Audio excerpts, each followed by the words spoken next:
Il faisait beau ce 1er août, le soleil brillait, les alouettes chantaient dans les champs, les blés étaient dorés, et on suivait dans les ateliers. Quand les cloches des églises se sont mises à sonner, quand les usines ou les sirènes ont retenti, les garçons dit tiens l'incendie. Pas étonnant avec cette sécheresse. À cette époque, il n'y avait pas de transistor, de parabole sur les toits, il n'y avait pas de portable, c'est incroyable, non, il n'y avait pas de tout ça. Mais le bruit s'est vite répandu, par-delà les champs, par-delà les rues, au-delà des avenues. On était en 1914, en ce 1er août, la guerre était déclarée. Ils étaient paysans pour la plupart, ouvriers, artisans, col blanc, artistes ou écrivains, infirmiers, médecins, enseignants, enfin tous des petits jeunes, encore des enfants.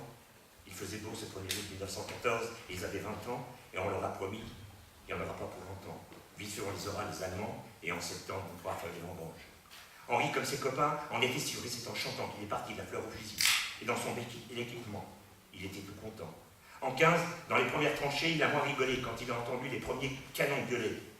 Il n'a pas pu raconter dans tous les petits carnets qu'il m'a laissés. La boue, la faim, la peur, l'ennemi en face, les copains tombés au bout de 18 mois, la première permission, le retour enfin à la maison. Pouvoir un peu oublier, serrer dans la nuit sa petite fiancée, et le temps trop vite passé, et le retour dans l'enfer des combats.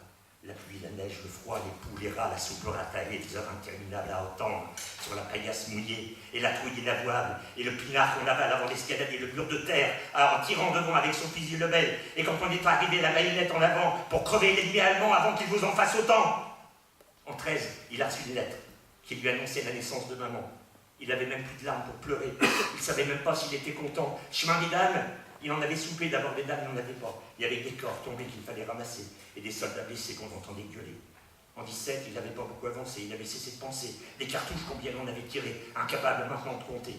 Puis un soir, le 6 mars 1917, l'ordre est arrivé d'un haut gradé qui était planqué dans un bureau bien chauffé. Il fallait encore attaquer et reprendre là le petit bois où on devait s'installer. Mon grand-père était sergent. C'était le plus vieux, il avait 25 ans. Il est parti le premier, ses gars l'ont suivi. Il est tombé le premier. Un obus l'a déchiqueté. On a retrouvé que sa médaille pour l'identifier. 3 heures que le combat a duré, le petit bois, les Allemands l'ont gardé. Quelquefois, je vais dans le petit village où il est enterré. Sur le monument au bord, son nom est gravé. Son corps, ma grand-mère l'a fait ramener. Mais il n'y a plus de tombe depuis le temps, et puis le temps, c'est fait pour oublier. Il faisait beau ce 3 septembre 1939, le soleil brillait, les alouettes chantaient. Dans les champs, les blés étaient dorés, dans les ateliers, on suait. Quand les cloches des églises se sont mises à sonner, et quand dans les usines, les sirènes ont retenti, les gars se sont dit, tiens, un incendie, pas étonnant avec cette sécheresse. Mon père est parti. Pas très longtemps, ce fut la drôle de guerre qui est devenu résistant.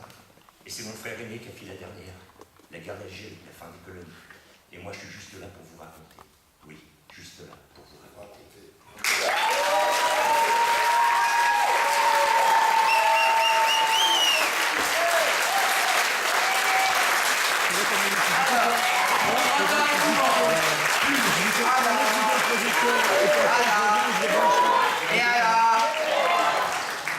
Alors, nous avons 1, 2, 3, 4 jurys, il en manque un, il est où? Ah ok, il est là. Nous avons un 8,7. Nous avons un 9,1, un 9,2, un 9,3 et un